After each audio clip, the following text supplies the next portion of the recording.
I'm Hannah Moore, CFP, a practicing financial planner and educator. I'm on a mission to change the way people think and talk about money. Let's get started. Today, I want to talk about the difference between financial tactics and actual financial behaviors or financial mindset that goes with money, because these are often two different things. And really, the magic happens is when we bring those together, right? So let's talk about financial tactics first. Now, this is a lot of what you read about online. These are going to be the strategies behind your money. These are going to be the ways to budget your money. They're going to be the different apps that you can use for that. They're going to be the different ways to invest. They're going to be the different, are you investing into your Roth IRA? Are you going to do a Roth conversion? Are you going to do, are you going to refinance your house? There is so much that is there in that tactical side. Now, this is a really important side of personal finances. Make no mistake about that, right? This is a lot of what my day job is. In fact, a lot of my professional training and my education from school and getting my CFP designation is focused on this tactics. It's focused on how do we maximize the dollars?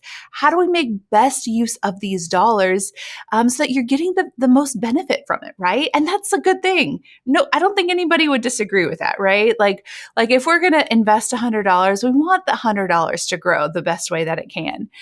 We want to figure out a system that works for us. So there's a lot of financial blogs, a lot of financial topics focused on these tactics. Now, what I also want to shift to is what are these mindsets, or I would say behaviors around money? Now, we all know that it's not enough to know what to do. It's actually how do we do it? What are the behaviors that support those decisions? Now, I'm not sure I even know how to do it all the time, but eating healthy is something, I know that I need to be doing this. I know that I should be eating healthy, but why don't I eat healthy, right? What are those things that cause me to not do that? And those, once you can not solve for those problems, because they're not really problems, right? Once we can really dive in and understand those ideas and really kind of build up, oftentimes for me, not eating healthy, it's a convenience issue. It's going to be a workflow, a life flow issue. It's going to be a structural issue that I need to solve for. But when we start looking at these mindsets around personal finance, it's going to be so much more than that. So one of the terms that's really come up in financial planning is this idea of money scripts. Now, this money scripts is this idea that we all have a money scripts about money, right? So your money script could be that it always works out. It's all going to be okay. In the end, it's all going to be okay. Your money script could be, I'm never going to have enough. Your money script could be, I need to work really, really hard and long hours to make things work. Your money script could be so many different things. It could be money's easy. It could be money's hard. There's a lot of different kind of scripts that people have, and there's been some research that's kind of categorized these, and I'm sure we'll go over that in a future podcast.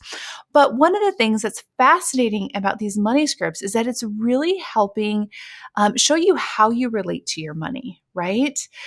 So let me give you an example. When thinking about my own life, I definitely grew up with a money script that you needed to work really, really hard in order to bring money in and work long hours. So I worked all through, I don't even know how young I was when I first got my first job, all the way through, college, where I was going to school full time and working 40 hours a week, because that was just what I knew.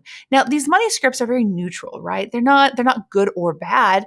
And oftentimes they come from a really good place. They come from a place where we needed it. It served us well. Now, here's what's crazy.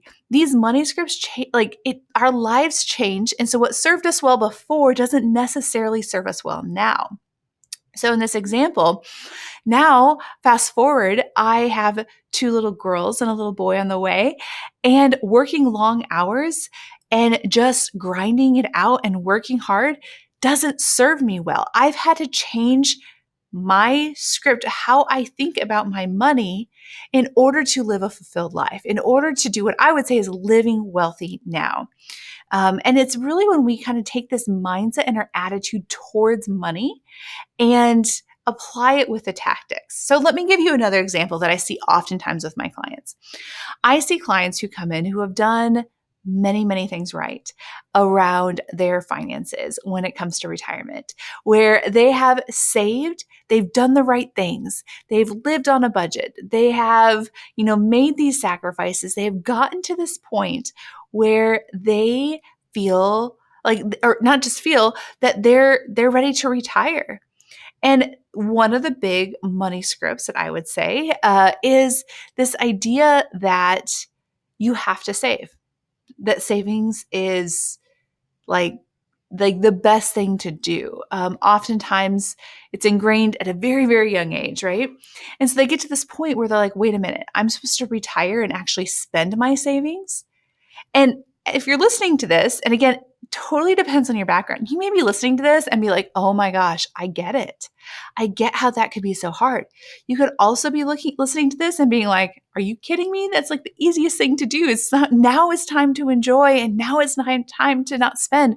But that's a huge transition and a huge shift for people of kind of shifting that mindset from always saving to now I'm going to be spending. And they were spending before, but you get that idea of we have these things, these mindsets that we have around money are so, so important.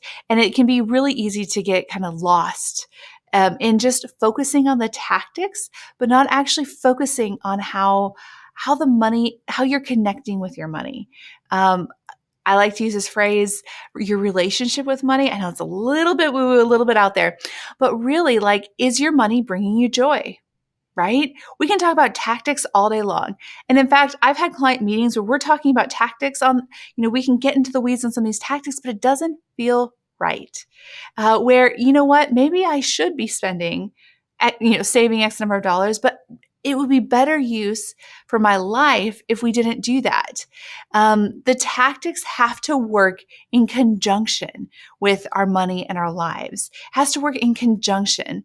One of the things I love to say is that I think all money should bring you joy. Every dollar you spend should bring joy into your life, right? It should bring in this fulfillment. It should bring in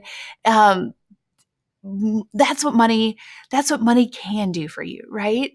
And if it's not doing that for you, there's some work that can be done on that side. There's some work that maybe you need to be thinking about of what would it look like if your money was able to bring you joy? What if your money didn't mean that it was stressful all the time? What if it meant that, like I said, it's joyful?